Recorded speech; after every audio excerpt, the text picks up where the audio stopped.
सभी को नमस्कार। हाँ, तो शुरू करते हैं बेटा आज की क्लास। और आज की क्लास में अपन पढ़ेंगे कवि त्रिलोचन। त्रिलोचन के बारे में आपने कक्षा 10 में भी अध्ययन किया था, कन्यादान वाला। और यहाँ कक्षा 11 में भी आप पढ़ेंगे चंपा काले अक्षर नहीं चिन्हती, जिसमें एक ग्रामीण परिवेश की बालिका का वर्णन किया गया है कि कितनी भोली भाली है और वह इस ग्रामीण संस्कृति को अपना किस प्रकार से आधार मान करके जीवन यापन करती है। तो हेडिंग डाली बेटा, कवि त्रिलोचन।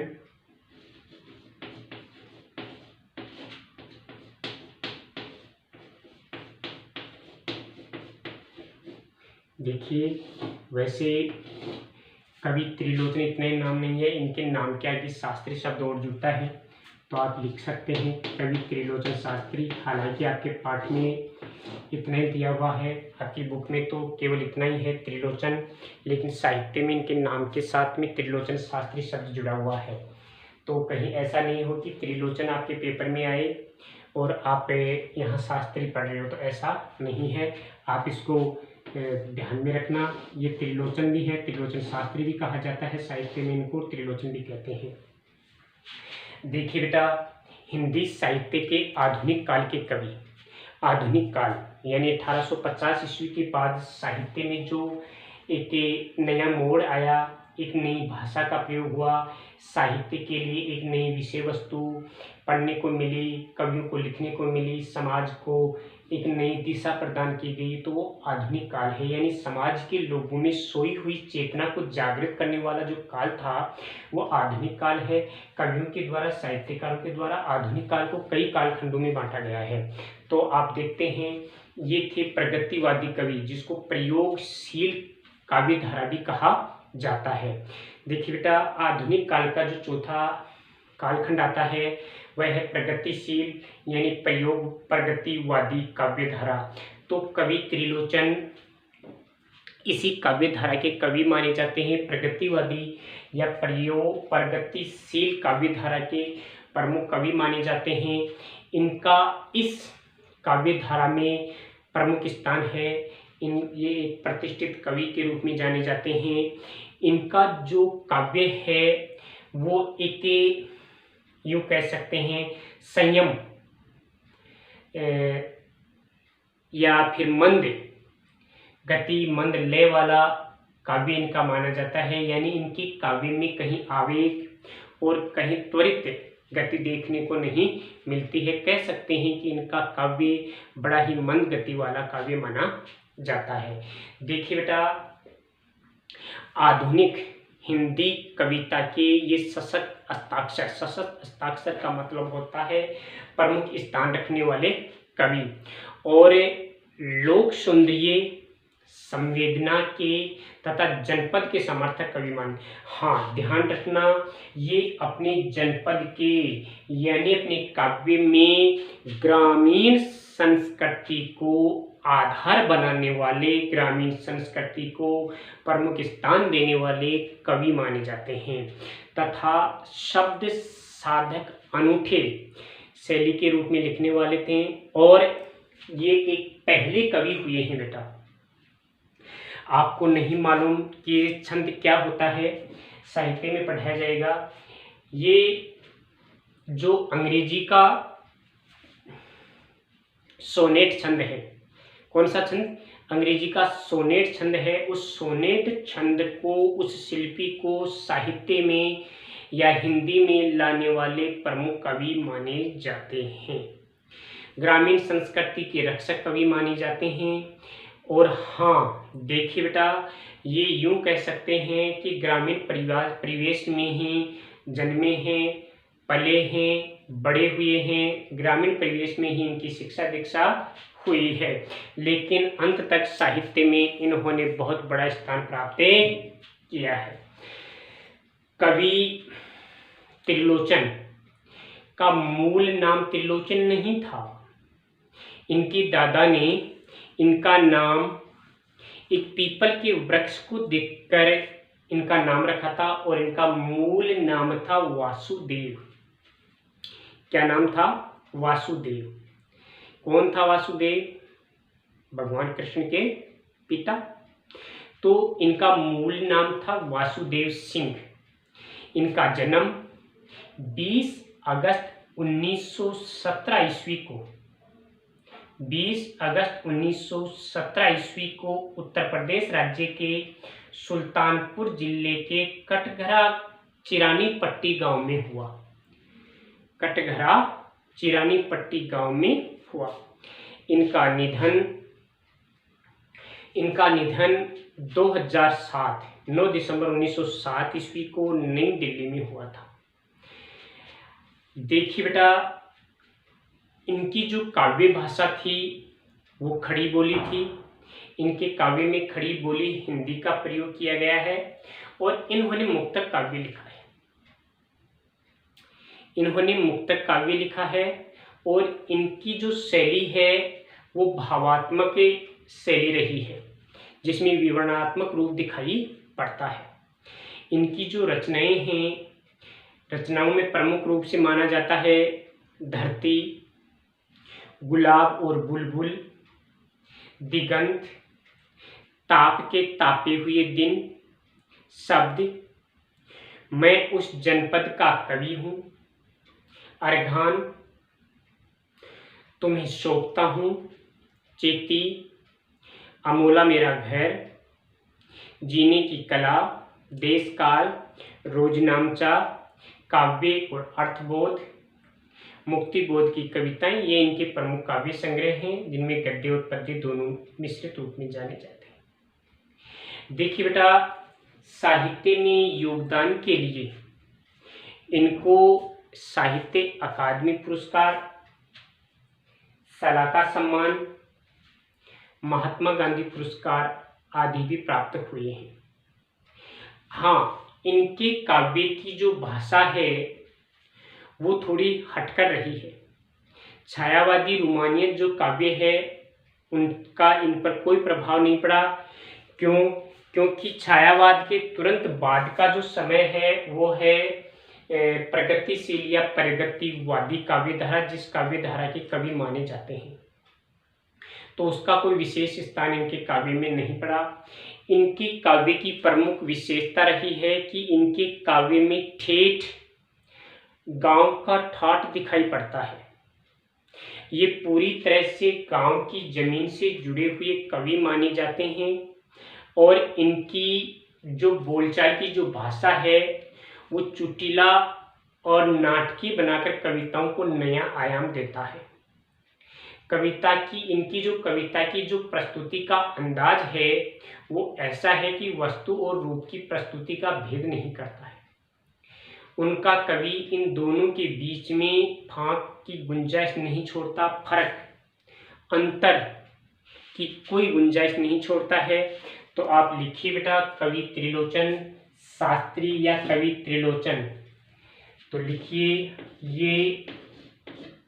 ये हिंदी के आधुनिक काल के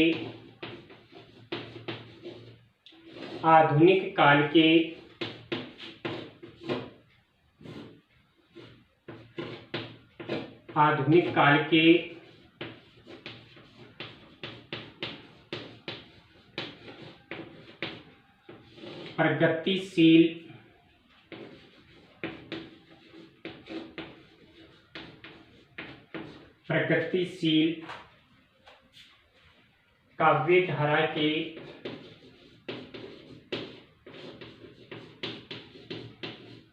कवि माने जाते हैं। प्रगतिशील यानी हिंदी साहित्य के आधुनिक काल का चौथा कालखंड जो है 1936 से 1943 ईस्वी का, 1936 से 1943 ईस्वी का कालखंड। अब इनका जन्म देखिए, 20 अगस्त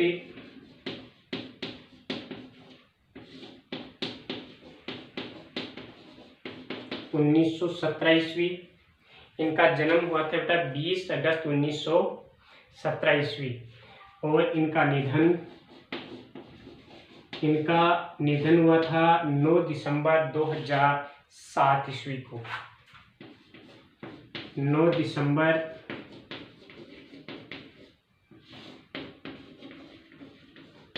2007 ईस्वी। अब अपन देखते हैं इनका जन्म स्थान। जन्म स्थान है उत्तर प्रदेश राज्य के सुल्तानपुर जिले के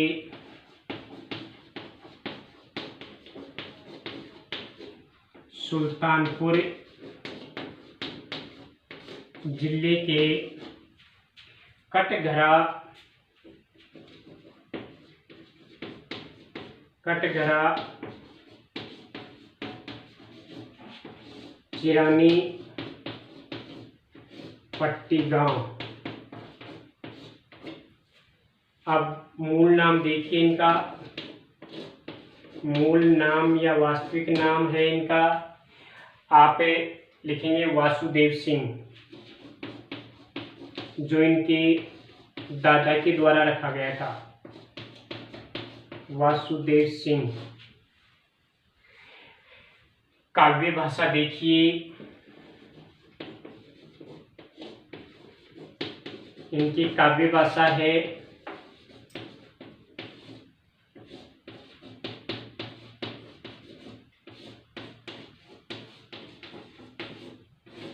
खड़ी बोली हिंदी। इनकी काव्य भाषा है बेटा खड़ी बोली हिंदी। अब इनकी प्रमुख रचनाओं में देखिए बेटा,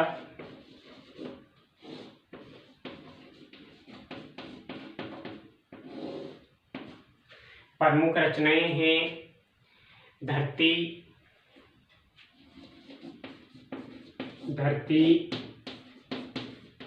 दूसरी है गुलाब और बुलबुल,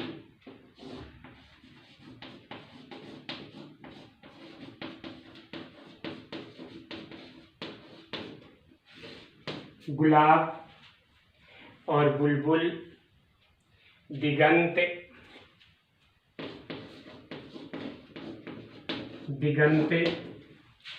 ताप के तापे हुए दिन,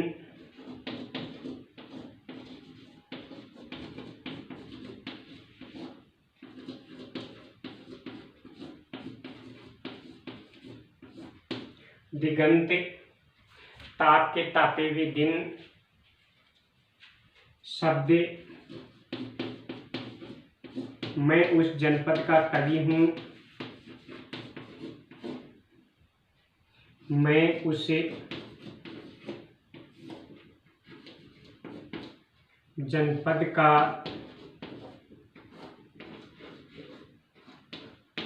कवि हूँ। इसके बाद में देखिए आप,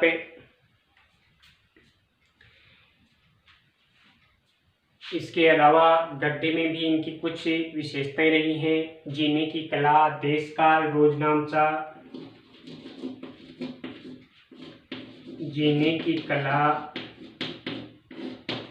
देश काल,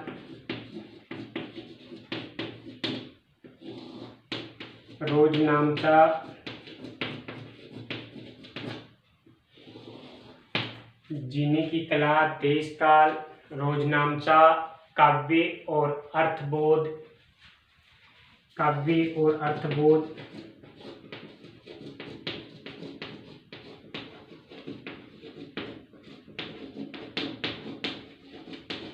इत्यादि इनकी प्रमुख काव्य रचनाएं हैं। अब आगे देखें अपन, आगे है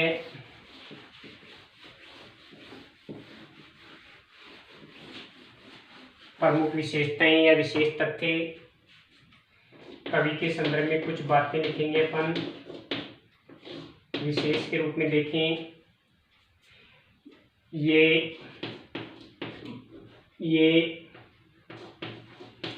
हिंदी में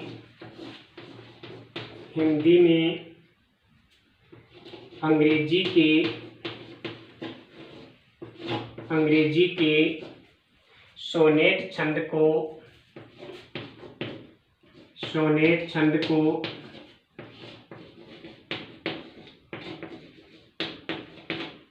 स्थापित करने वाले कवि माने जाते हैं। सोनेट छंद को स्थापित करने वाले कवि माने जाते हैं।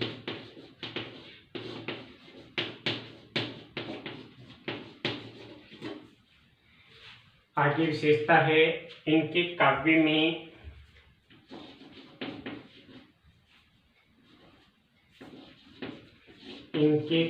में आवेग व त्वरित के सामने आवेग व त्वरित की अपेक्षा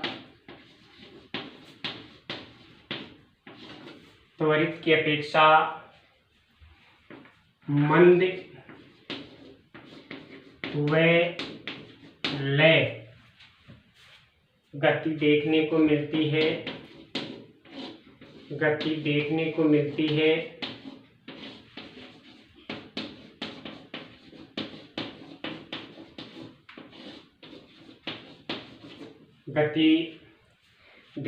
मिलती है।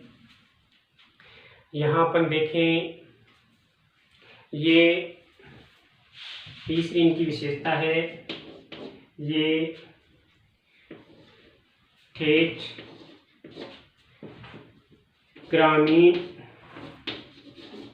ग्रामीण ठाठ की संस्कृति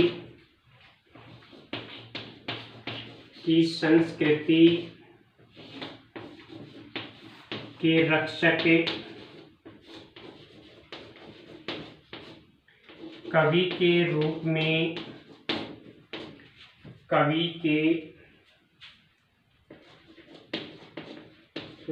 में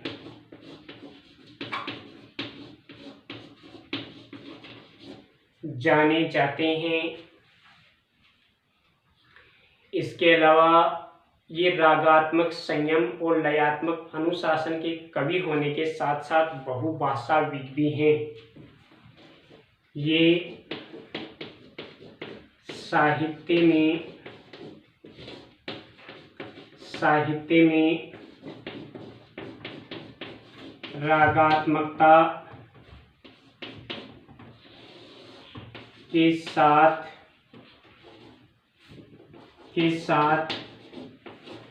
अनुशासन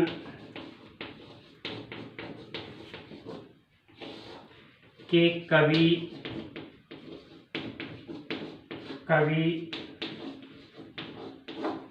होने के साथ साथ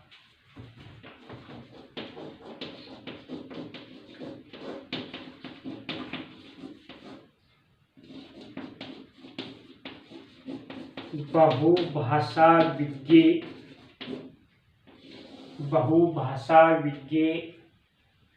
कवि माने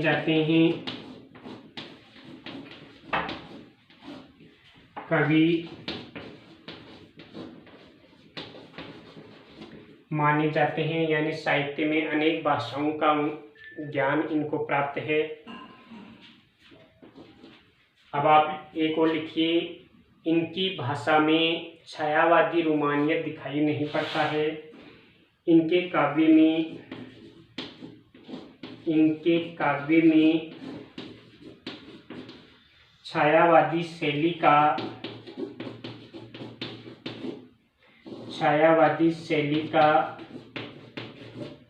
कोई प्रभाव दिखाई नहीं पड़ता।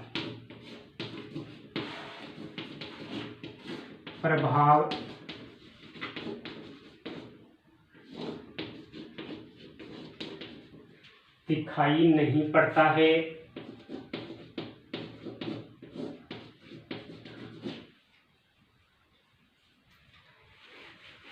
दो लाइन और लिखिए आप। इनको साहित्य में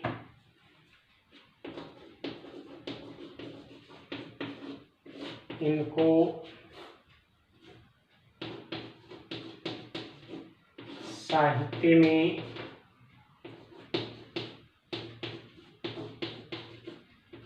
साहित्य अकादमी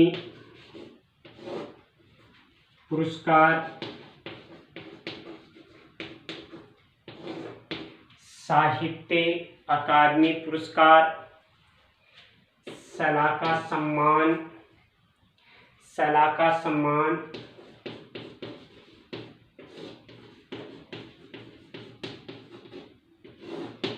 साहित्य अकादमी पुरस्कार, सलाका सम्मान, महात्मा गांधी पुरस्कार, गांधी पुरस्कार भी प्राप्त हुआ है, भी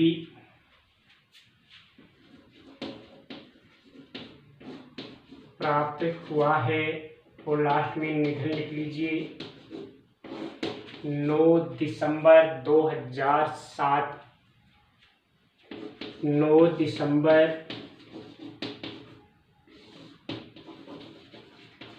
2007 ईस्वी, नई दिल्ली। ये है बेटा कवि त्रिलोचन शास्त्री।